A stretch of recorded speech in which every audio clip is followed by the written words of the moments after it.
Hello दोस्तों, आप सभी का स्वागत है मेरे इस चैनल पर। तो गाइज, आज के वीडियो में हम शुरू करने वाले हैं एक न्यू सीरीज़ का एक्सप्लेनेशन, जिसका नाम है ओटाकू एंड स्पिरिट। और इसके अंदर हमें दिखाया जाएगा कि कैसे हमारा मेन कैरेक्टर जो एक नॉर्मल सा लड़का होता है और अपने घर के खर्चे निकालने के लिए नॉवेल्स वगैरह लिखा करता था। लेकिन एक दिन जब वह सोकर उठा तो उसने पाया कि वह किसी और ही वर्ल्ड में आ चुका है, जहाँ सिर्फ मॉन्स्टर ही मॉन्स्टर है। और अब क्या होगा उसका, यह जानने के लिए आपको यह मांगा एंड तक देखनी पड़ेगी। तो चलो इस स्टोरी को हम लोग डिटेल में जानते हैं। Let's started.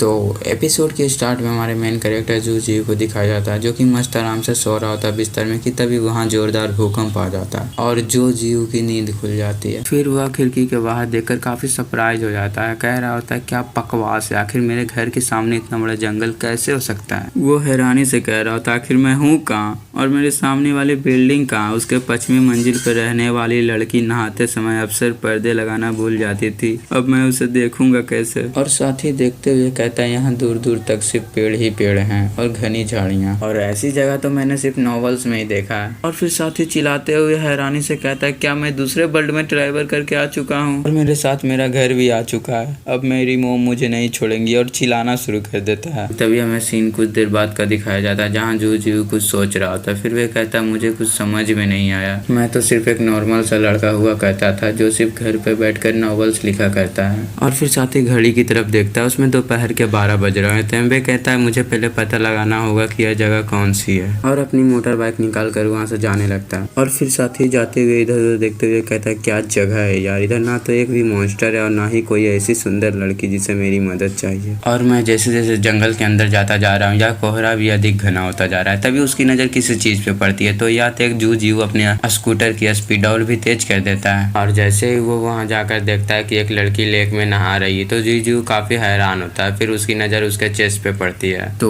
पहले तो हमारे मेन कैरेक्टर को कुछ भी फर्क नहीं पड़ता, फिर उसे तभी रियलाइज होता है कि अरे मैंने क्या देख लिया, तो उसके मुंह से भी लार टपकने लगता है। फिर वह लेडी कहती है कि तुम कौन हो, तो जूजीयू काफी घबरा जाता है और यह कहते हैं कि मैं कोई बेवकूफ नहीं, मेरा सुपर सेंस कह रहा है कि कुछ गड़बड़ है। यह कहते हुए वहाँ से भाग लेता है और पीछे वह लेडी अरे रुक जाओ कहती रह जाती है। फिर वह गुस्सा होते हुए कहती है आखिर क्यों, मेरी खूबसूरती और तरकीब इस बार काम नहीं आई। और फिर इसके बाद जूजीयू को देखते हैं, जो कह रहा होता है यार यह कितना करीब था, मैं तो उसके जाल में फंसने ही वाला था, वह तो भगवान का शुक्र है कि मुझे समय रहते रियलाइज हो गया। लेकिन हम देखते हैं उसे पीछे से कोई कह रहा होता है अरे रुको। जूजीयू जब पीछे मुड़कर देखता है तो काफी हैरान होते हुए कहता है क्या आप स्पाइडरमैन के फैमिली से बिलोंग करती हैं। और फिर हमें उस लेडी को दिखाया जाता है, जो कि एक पेड़ से दूसरे पेड़ पर जाल फैलाते हुए आ रही होती है, और ऐसे करते करते जूजीयू के काफी नजदीक आ जाती है। तभी जूजीयू अपनी मोटर बाइक भगाते हुए बोलता है फिलहाल के लिए मैं इतना ही कर सकता हूँ कि मैं बिना ब्रेक पर हाथ रखे बाइक को चलाता रहूँ, लेकिन मेरी बाइक की स्पीड केवल 40 किलोमीटर प्रति घंटा है। और इससे भी बुरी बात यह है कि मैंने इसे सेकेंड हैंड खरीदा था। इनफैक्ट यह अमेजिंग होगा अगर मैं इसे 20 किलोमीटर प्रति घंटा के स्पीड में भी चला सकूं। तो दिखाते हुए लेडी कहती है आखिर तुम मुझसे बचकर कहाँ जाओगे, भले ही मेरी तरकीब तुम पर काम नहीं आई तो क्या हुआ, अब तो तुम्हें मेरे असली हमले का स्वाद चखना होगा। यह कहते हुए अपने जालों से एक अटैक करती है। तभी जूजीयू ऊपर देखते हुए बोलता है क्या मैं यहीं मरने वाला हूँ, नहीं मैं यहाँ नहीं मर सकता, मुझे बाइक को और भी तेज चलाना होगा। और घबराते हुए एक बटन को टिप देता है। फिर तभी हम देखते हैं उसकी बाइक में कुछ चेंजेस होना शुरू हो जाता है, और इसके बाद हम देखते हैं जूजीयू के बाइक का लुक, जो कि देखने में काफी औसम होता है। फिर साथ ही जूजीयू हैरान होते हुए कहता ओ गॉड, क्या मेरी बाइक हवा में उड़ रही है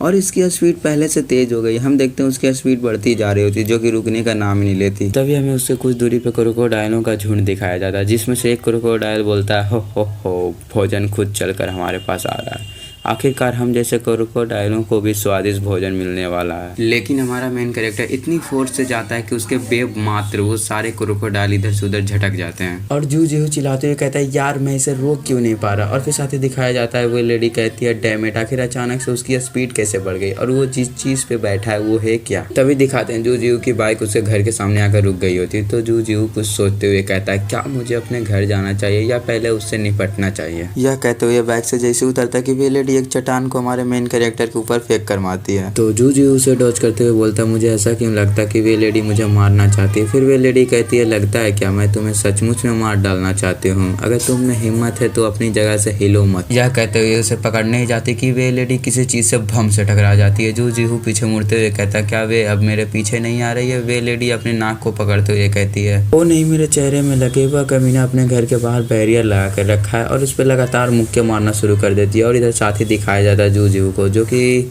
कंफ्यूज होते हुए कहता आखिर वह लेडी अटैक किस पे कर रही है। और फिर साथ ही डबल से वह लेडी कहती है आखिर इस बैरियर के साथ क्या गलत है, मेरे इतने सारे मुक्के खाने के बावजूद इस बैरियर पर एक स्क्रैच तक नहीं आया। तभी जू जीहू उसके नजदीक जाकर उसे चिढ़ाते हुए कहता क्या हुआ, अब तू मुझे नहीं पकड़ोगी। वे लेडी कहती है बस थोड़ा सा और, एक बार जब तुम मेरे हाथ लग जाओगे तो मैं कोशिश करूँ कि मैं तुम्हें सबसे गंदी मौत मार सकूं। तभी हमें दिखाते हैं उसे कोई रोकते हुए कहती है बिग सिस्टर चलो ना हम किसी और लड़के को ढूंढते हैं। वह लेडी कहती है बिल्कुल भी नहीं, अब बात लड़कों पर नहीं रही है, हमारे गरिमा पर आ गई है। मैं अपने प्यारे लंबे टांगों की कसम खाती हूँ मैं इससे बचकर जाने नहीं दूंगी। और तुम ऐसे क्या देख रहे हो, मैं तुम्हारे ही बारे में बोल रही हूँ बेवकूफ। और हमारा मेन कैरेक्टर जू जीहू जो अनजान बनते हुए कहता क्या मैं, ओ तो ठीक है चलो हम फिर मिलते हैं। और यह कहते हुए यहाँ से जाने लगता है। तो वे लेडी उसके मुंह से जैसे ही ये बात सुनती है उसे एक और पत्थर मारने लगती है। फिर हम देखते हैं जू जीहू घर के अंदर आ जाता है और आते हुए कहता है कुछ देर पहले तो मुझे लगा कि मैं आज मर ही जाऊंगा, बट मुझे उम्मीद नहीं था मेरा घर और मेरी बाइक में इतना बदलाव आ जाएगा। यहाँ तक कि उसकी प्रोटेक्शन एक इनविजिबल बैरियर करती है। तभी उसकी नजर घर में लगे फ्लैश लाइट पे जाती है। जू जीहू कहता है यहाँ तो बिजली का कोई सोर्स मौजूद नहीं है तो ये लाइट कैसे जल रही है। फिर जू जीहू बाकी सारी चीजों को देखते हुए कहता है सिर्फ फ्लैश लाइट ही नहीं, घर के अंदर बाकी सारे इलेक्ट्रिसिटी वाले चीजें भी काम कर रही हैं। क्या ऐसा हो सकता है कि मुझे आने टाइम यहाँ मेरे साथ किसी प्रकार का पावर प्लांट भी आ चुका है जिसकी वजह से ये सारे चीजें काम कर रही है। मुझे पता लगाना होगा इसका सोर्स किस जगह से आ रहा है। और कुछ देर इधर उधर देखता है तो उसे दीवार में काफी सारे क्रैक्स नजर आते हैं जिसमें से ब्लू कलर की रोशनी आ रही होती है और वो हर जगह से एक दूसरे से कनेक्टेड है। जू जीहू उसे देखते हुए कहता है क्या यह वही चीज है जिसे मैं ढूंढ रहा था। यह जानने के लिए शायद मुझे इसे छूना चाहिए। और उसे छूने के लिए हाथ आगे बढ़ाता और उसे जैसे ही छूता उसमें से काफी ज्यादा रोशनी आने लगती है और वो रोशनी इतना ज्यादा तेज होता है कि उससे घर के बाहर तक जा रही होती है। और फिर इधर हमें जू जीहू को दिखाते हैं जो कि अपना सिर पकड़कर चिल्ला रहा होता है क्योंकि वो रोशनी उसके इर्द गिर्द घूमते हुए उसके माइंड में जा रही होती है। तो उसके कारण उसे पता चलता है टाइम ट्रेवल के दौरान उसका घर बदल कर एक जादुई घर में बदल चुका है जिसमें जू जीहू कहता है हालांकि मुझे यकीन तो नहीं कि मेरा घर बदल चुका है लेकिन इसने इस यूनिवर्स के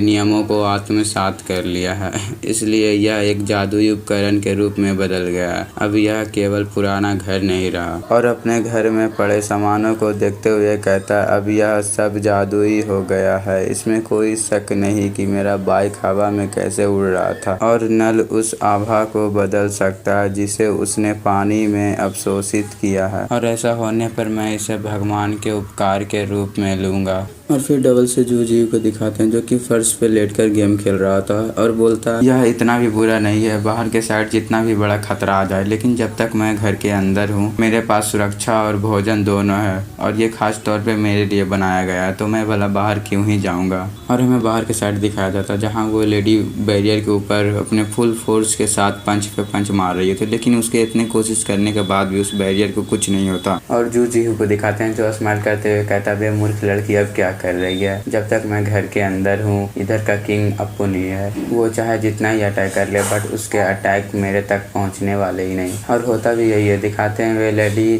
थक हार कर रुक गई होती है और फिर जू जीहू उसके पीछे से आते हुए कहता है आप तो जानते हैं कि आपके अटैक्स मेरे ऊपर काम नहीं करने वाले तो आप क्यों प्रयास कर रही हैं। दिखाते हैं फिर वे लेडी अपना सीना चौड़ा करते हुए कहती हैं अगर मेरे छोटे मोटे अटैक्स आपके ऊपर नहीं काम करने वाले तो अब ये लो इस अटैक से बचो। दिखाते हैं उसकी कमर में लगी बेल अचानक से ग्लो करने लगती है, उसमें से काफी सारे नेट के बने रोप हमारे जू जीहू की तरफ आने लगते हैं। उसके घर सहित उसे कैप्चर कर लेती है। जू जीहू कहता है आखिर आप क्या कर रही हैं। तो वे लेडी कहती है क्या हुआ अगर मैं इस बैरियर को नहीं तोड़ पाई, इसलिए मैंने सोचा कि अब आपको अंदर ही रहना चाहिए। तो जू जीहू चिल्लाते हुए कहता आखिर मैंने आपका क्या बिगाड़ा है जो आप मुझे पकड़ना चाहती हैं। वे लेडी कहती है क्या आपने कुछ भी नहीं किया, वो आप ही थे जिसने मुझे प्रयोग किया। आखिर आप एक लड़की की गरिमा के बारे में क्या ही जानते हैं। चलो खैर इसे छोड़ो, जब तुम अपना सारा खाना और पानी खत्म कर लोगे तब बाहर नहीं आओगे क्या, तब मैं तुम्हें मार दूंगी।